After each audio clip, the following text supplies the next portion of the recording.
Welcome to all. In the previous session, you have studied about the various tools of research, especially the self-report tools. In today's session, we are going to discuss about the rest of the tools. So, in today's session, the topic will be tools of research, that we are going to discuss about the other tools which are not covered in the earlier session. In this video, you will come to know about children's diaries, cumulative record, anecdotal record and reflective journals. After the completion of this video, you should be able to describe the tools of classroom research, to recognize the meaning of children's diaries, to identify and apply cumulative and anecdotal records for conducting classroom research, to apply reflective journals as a tool for analyzing the thoughts of children. Let us first discuss about what is the meaning of children's diary. In this context, I would like to quote David Patterson. Diaries arise from the encounter between world and mind. So here we can see two types of encounter is taking place between the world and mind. So we can say that it is a conscious effort or the conscious thoughts that are going to reflect on a diary, and it may be the images, it may be the verbal context, verbal text, then it may be some kind of patterns or anything, whatever comes in the mind of the child can reflect it on the diary. And the next one, we can see that writing children's diaries, it focus upon writing about one's daily life and experiences for personal collection. So here, this is a type of recollection of their memories, their thoughts, whatever they write in their diary, it comes as a collection of their information or their memories. What are the advantages of using children's diaries? Firstly, we can see that it provides more accurate details. Secondly, more information is obtained from children's diaries. Suppose some children may be introvert, and in such cases they may not be expressive in classroom. What they do, they are good in expressing not in verbal but through books or through writings or through drawings. In that way they are very good in expressing their ideas. So, more information is able to collect through children's diaries. Thirdly, these children's diaries supplement information collected through other methods. There are various methods that we are using to collect information about children, to study them more. For that case, this children's diaries is an added tool. Here you can see one example, a sample student diary. There, the name of the student will be there and the class and the day where the student is going to write. Class test today. I got up late. I forgot to keep the alarm. My bus will reach by 8:30 a.m. Took a quick bath, changed to uniform and ran to the bus stop with the bag. I did not have any breakfast and did not look at my pet cat. Anyway, I reached school on time. I got anxious about the examination that has to do today. Last class test was not bad at all, but I am panicked when I attempt essay questions whether I will get time to complete the answers. Teachers said with practice I will be able to do. I have decided to practice writing answers to essay questions within the allotted time at home. So here we can see that what are the thought process of that particular child. by name Aruna. So what is happening? Due to the exam anxious, she got up early rather than the usual routine. Than her usual routine, she got up early. And she is very anxious from the morning that she forgot to keep the alarm. Then she is worried about the timing of the bus and her routine, bath, everything, and running to the bus stop. For that case, we can see that due to the anxious, she skipped breakfast and she skipped the routine showing the loving to the pet cat. And there you can see that during the class or reaching the school, her anxious is increasing. She is anxious about the examination, whether she could complete the examination within the allotted time, whether she is able to complete all the answers. So here we can see that totally the guiding process, the emotion of the child is totally anxious about the examination. From the bed, the anxious started. So this is one way that we can study the children. Next, we are going to discuss about cumulative record. A cumulative record is a systematic account of information about a student. It is an evaluation tool which presents a comprehensive record of the achievement of each student in different aspects such as physical, academic, moral, social and health aspects. So here we can see that the teacher has to assess the learners. Holistic assessment we are giving importance. And for this holistic assessment, to maintain a record, the best record is cumulative record. And what about Secondary Education Commission's opinion about the cumulative record? Neither the external examination nor the internal examination singly or together can give a complete and correct picture of pupils' all-round progress at any particular stage of his or her education, yet it is important for us to assess this in order to determine his future course of study or future vocation. For this purpose, a proper system of school records should be maintained for every pupil, indicating the work done by him in the school from day to day, from month to month, from term to term and from year to year.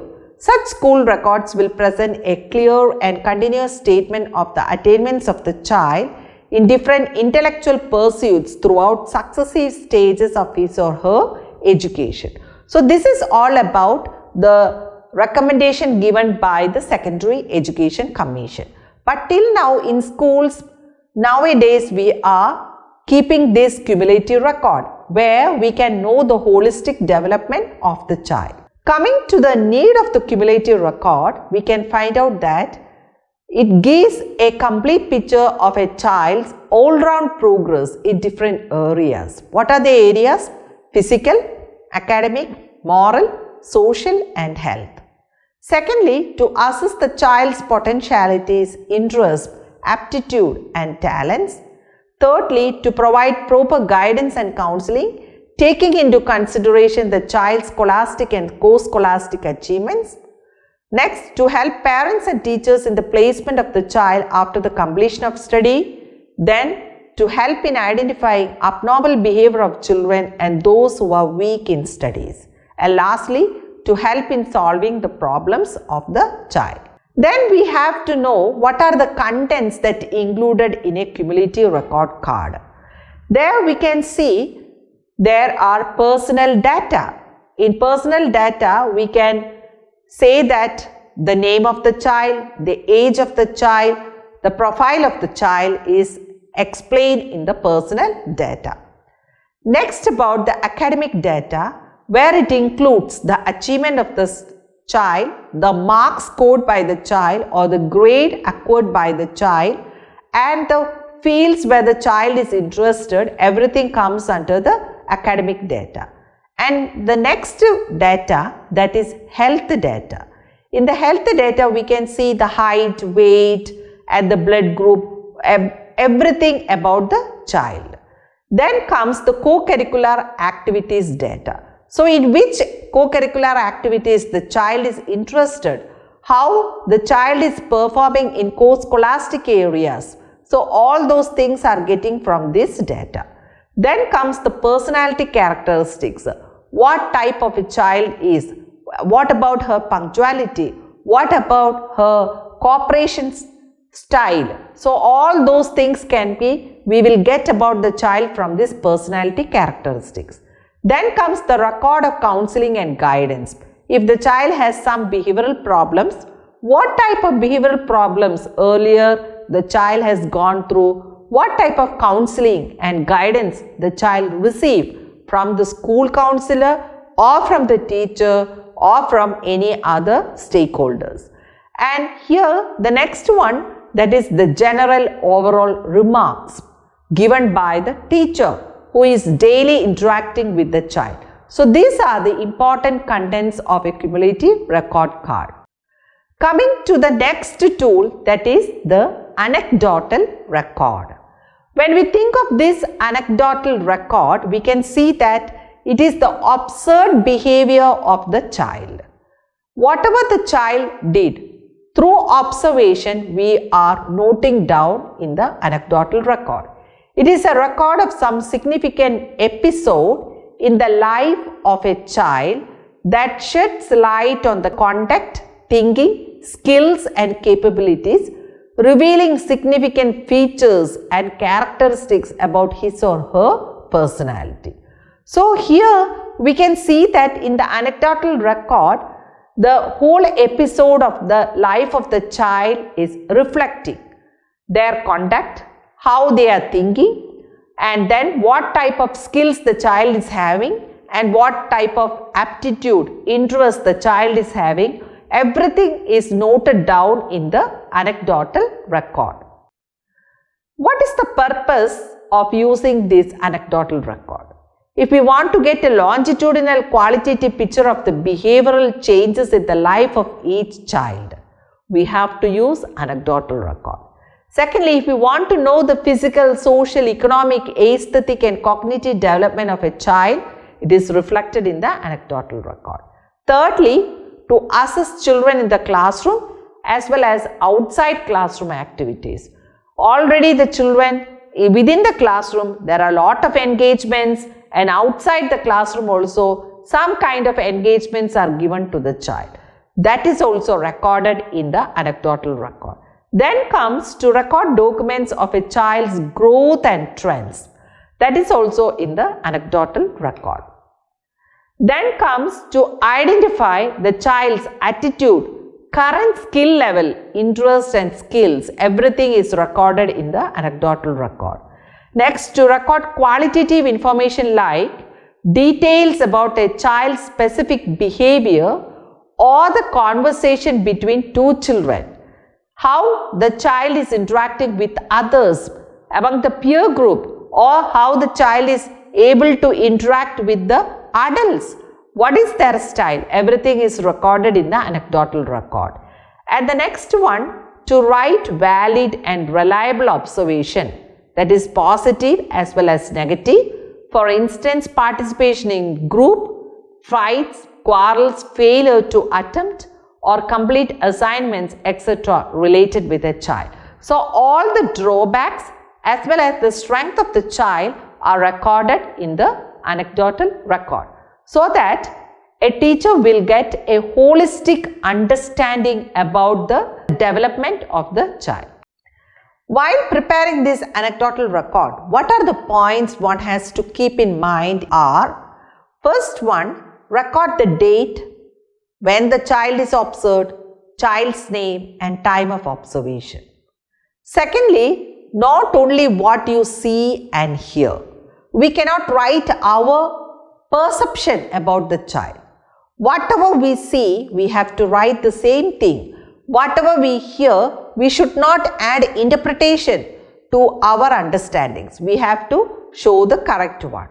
And thirdly, we can see that we have to avoid using judgmental words.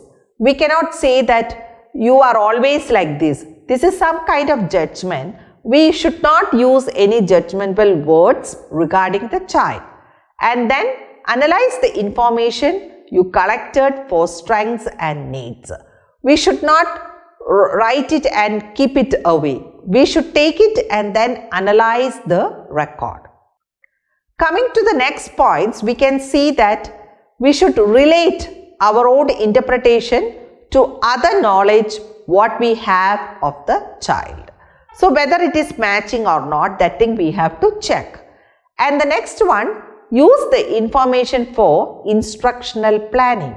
When we come to understand the background of the child, are we teachers trying to modify our teaching strategies or our teaching styles, or whether we are going to modify the learning experiences what we are giving to the child.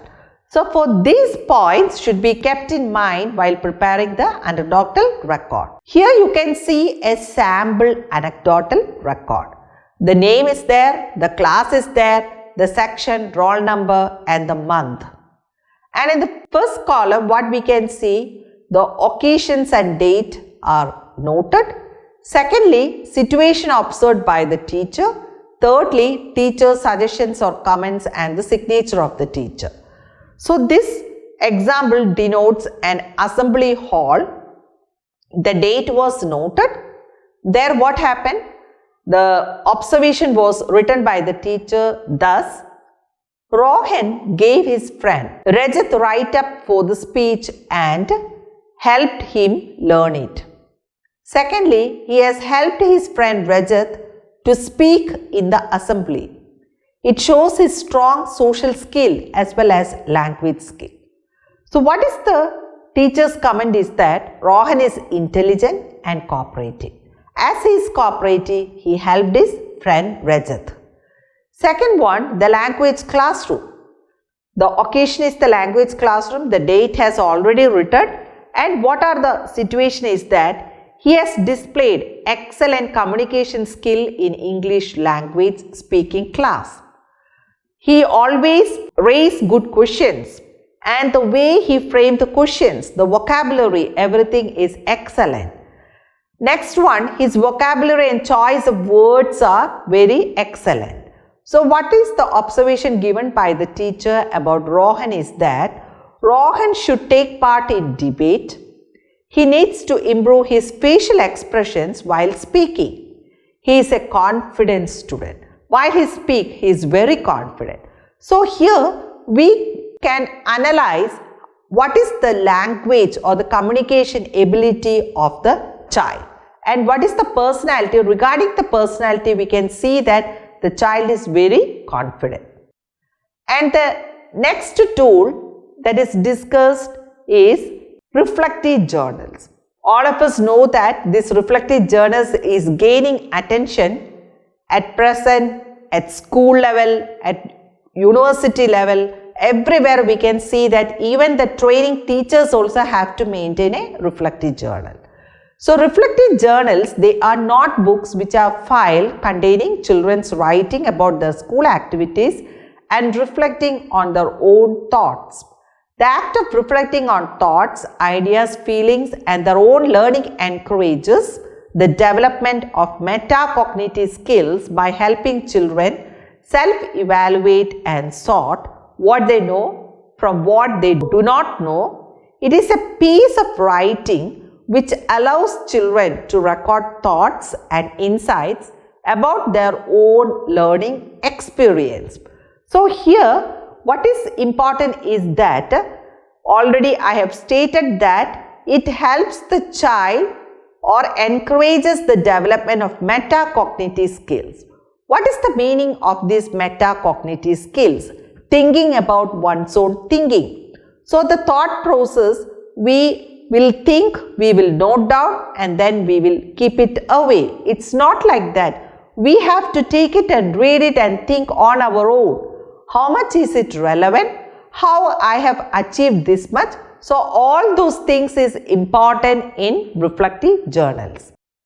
Then we are going to discuss about the purpose of reflective journal.